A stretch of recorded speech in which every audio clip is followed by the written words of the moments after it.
Kalau dah duduk kena makan. Selamat Raya. Selamat Raya. Makanan tu baru cakap Selamat Raya. Oi, dah ada gearbox ah. Terima kasih. Selamat Hari Raya. Selamat Raya. Mana satu? Ni saya punya Doraemon.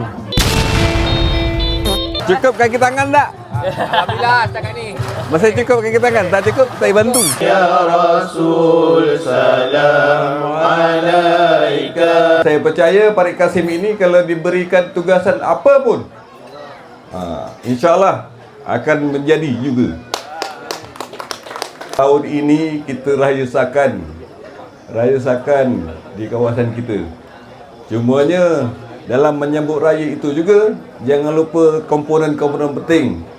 Seumpama tadi kita bermahaban beramai-ramai dan selepas ini kita bermaafan sesama kita. Cuma pada yang terkini tuan-tuan dan perempuan yang baru dibuka dalam sehari dua ini adalah kategori kepada suri rumah. Tuan jangan balik dulu, kalau boleh kita panggil nama terus datang.